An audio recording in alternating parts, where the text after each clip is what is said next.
Salut à tous et à toutes, je suis le docteur Jean-Fils Aimé, docteur en théologie, content de vous retrouver à cette capsule. Vous savez ce qu'on y fait. Vous m'adressez une question et je fais un petit peu de recherche et je vous reviens avec une réponse que j'espère la plus satisfaisante que possible. L'une d'entre vous m'a écrit au cours de ces derniers jours et m'a demandé comment on se prépare à recevoir de la communication de la part des esprits, à recevoir de la communication de la part de ses ancêtres. Donc, je vais répondre à cette question aujourd'hui. Ce que vous devez savoir, c'est que pour recevoir de la communication de la part des esprits, cela requiert une préparation physique, une préparation psychologique et une préparation spirituelle. Le rituel que je vais vous présenter aujourd'hui, par sa simplicité, répond à ces trois prérequis, c'est-à-dire la préparation physique, la préparation spirituelle, la préparation psychologique. Bon. Pour la préparation physique, il faut se purifier, c'est-à-dire on prend une douche, on prend un bain et on le fait avec du sel de bain ou du sel de l'Himalaya. Donc, parce que le sel a cette vertu purificatrice, en sorte que quand on se lave avec de l'eau, n'est-ce pas, qui en soi, c'est aussi un élément de purification, et qu'on le fait avec du sel de bain ou du sel de l'Himalaya, cela purifie le corps. On ne s'en rend pas compte, mais on fréquente des endroits qui ne sont pas toujours purs, on touche à des choses, n'est-ce pas, qui ne sont pas toujours pures, et notre corps ramasse toutes sortes de saletés, et on a besoin donc de purifier ce corps.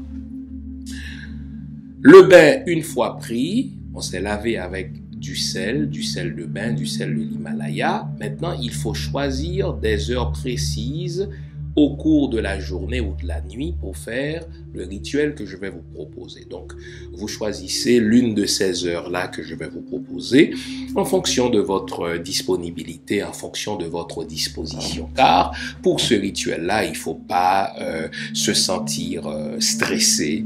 Pour ce rituel-là, il faut pas se précipiter, donc il faut prendre son temps. Vous choisirez selon votre horaire, selon votre disposition et selon le jour que vous voulez, n'est-ce pas? Normalement, il n'y a pas un jour particulier pour ce rituel-là. Donc, vous choisirez soit 6 heures le matin, ou soit 9 heures le matin, ou soit midi. Donc, vous remarquez, n'est-ce pas, l'écart de 3 heures à chaque fois, ou 3 heures de l'après-midi, ou 6 heures du soir, ou 9 heures du soir ou minuit. Donc, si vous êtes plus nocturne, vous allez choisir soit 9 heures du soir ou minuit. Si vous êtes plus disposé l'après-midi en fonction de votre horaire, vous choisissez soit midi ou 3 heures de l'après-midi. Ou si vous êtes plutôt du genre matinal, vous choisissez 6 heures le matin ou 9 heures le matin, c'est correct. Donc, vous prenez votre bain ou votre douche, vous vous lavez donc avec du sel de bain, du sel de l'Himalaya. Bon, on est toujours au niveau physique et là, vous portez des vêtements blancs. N'oublions pas que le blanc, spirituellement, c'est le symbole de la pureté, c'est le symbole de l'innocence, car ce qu'on veut, c'est se mettre dans un état de pureté pour que la communication entre les deux mondes, le monde des esprits et le monde matériel dans lequel nous sommes encore, soit, n'est-ce pas, facilité et se déroule rondement. Et là, on se met pieds nus.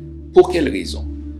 Pour ce rituel-là, les 4 éléments fondamentaux doivent être présents. Quels sont les 4 éléments fondamentaux de la vie? Eh bien, c'est l'eau, le feu, l'air et la terre. Donc, normalement, vous êtes pieds nus et vous avez les pieds sur terre. Si vous n'êtes pas à l'aise, n'est-ce pas, d'être pieds nus comme cela, eh bien, vous pouvez porter soit une paire de sandales en cuir, mais s'il vous plaît, ne portez rien en caoutchouc. Cela ne facilite pas la communication. Donc, vous êtes pieds nus, préférablement, vous avez les pieds sur terre. Donc, ce qui vous ancre, n'est-ce pas, dans cet élément fondamental, donc, qu'est la terre.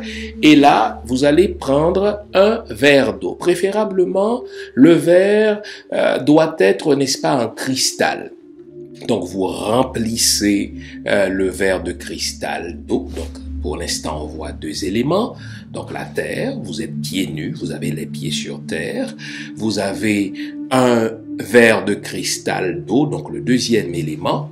Le troisième élément, donc le feu, vous prenez une bougie blanche que vous allumez, donc vous mettez la bougie à côté, n'est-ce pas, de votre verre d'eau. Quant à l'air, il est ambiant, n'est-ce pas, il est là de toute manière, ou alors vous pouvez aussi, n'est-ce pas, vous exprimer pour faire référence, pour faire appel à cet autre élément fondamental qu'est l'air. Donc, vous avez votre verre d'eau, vous avez votre bougie blanche que vous allumez, vous avez vos pieds sur terre et l'air qui circule autour de vous. Et là, vous prenez, n'est-ce pas, 2 ou 3 gorgées d'eau de votre verre d'eau qui est là, n'est-ce pas, que vous buvez.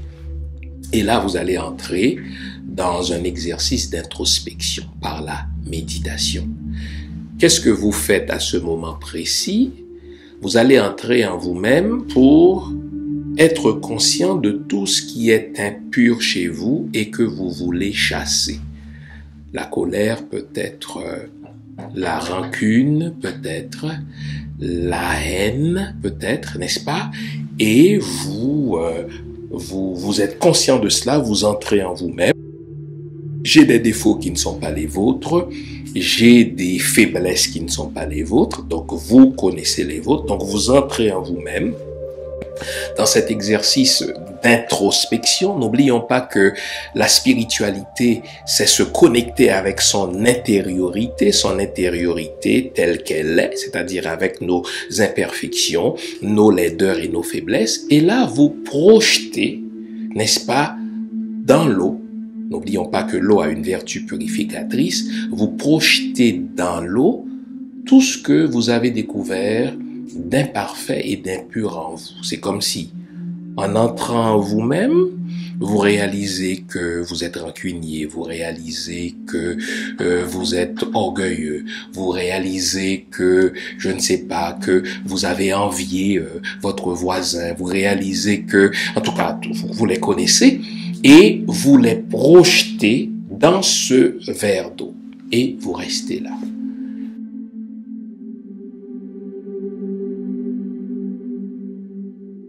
Vous me posez la question, combien de temps cet exercice-là devrait durer? Une bonne dizaine de minutes, pas moins que ça. Si vous pouvez rester plus, tant mieux, libre à vous.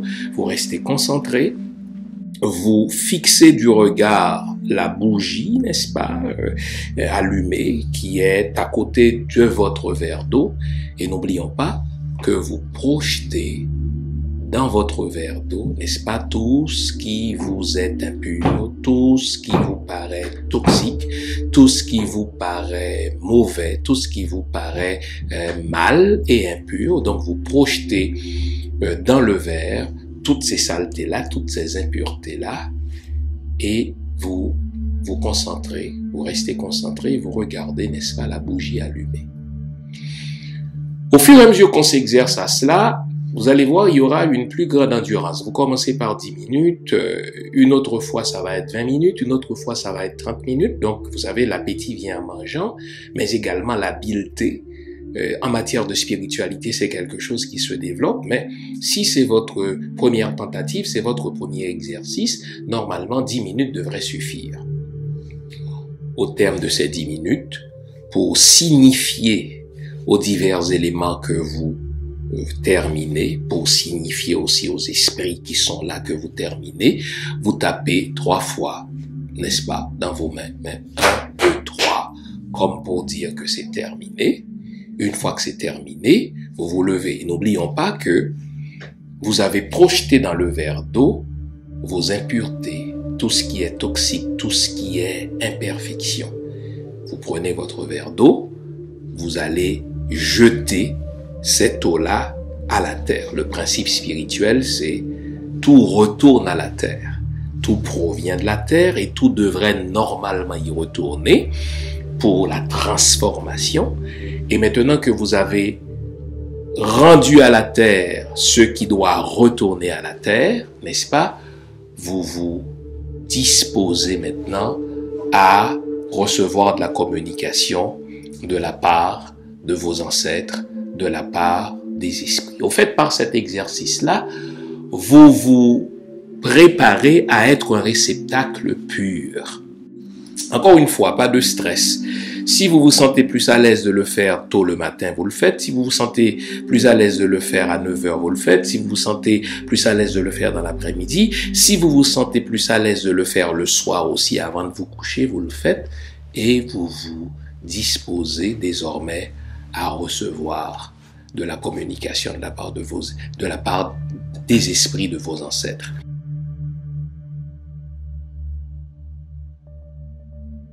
N'oublions pas que la spiritualité, c'est un voyage et il ne faut pas sauter les étapes. Peut-être qu'après m'avoir entendu, là, il y en a qui réalisent « Ah, moi je suis pas encore prêt à faire ce voyage-là dans le monde de la spiritualité où je reçois de la communication d'un autre monde, c'est votre droit. » Précisément parce que vous estimez que vous n'êtes pas encore prêt, il ne faut pas vous y aventurer. Donc, ce n'est pas une aventure. Il ne faut pas que dans votre esprit, vous sentiez que vous allez prendre des risques. N'oublions pas que je réponds à une question et si vous vous identifiez à cela, si vous pensez que vous êtes prêt à essayer ce rituel-là, vous l'essayez. Mais n'oublions pas que en tout, ce qui compte, c'est la modération. Vous vous souvenez, dans l'une des capsules que j'ai déjà présentées sur est-ce qu'il est possible, est-ce qu'il est souhaitable de communiquer avec les défunts, je vous ai expliqué que oui, c'est possible, mais il faut à chaque fois se poser la question sur la motivation qui nous pousse à le faire et surtout la question de la modération. Maintenant, un rituel de purification, on devrait en avoir au moins, quant à moi, une fois par mois, parce que ça purifie le corps. Il y en a qui vont choisir d'autres rituels, comme le jeûne, par exemple. Le jeûne, c'est aussi un rituel de purification qui prépare le corps à recevoir, n'est-ce pas, des messages de la part de Dieu. Donnez à ce Dieu le nom que vous voulez. Donc, ne pensez pas que ce qu'on est en train de faire là soit beaucoup plus compliqué qu'un autre rituel. Non. Tout rituel de purification vise deux choses. Se purifier, le mot même le dit, et se préparer à être un réceptacle pour recevoir, là encore le mot même le dit, le message qui vient d'ailleurs. Donc, n'oublions pas de stress. Si vous êtes nocturne, vous le faites la nuit. Si vous êtes diurne, vous le faites le jour.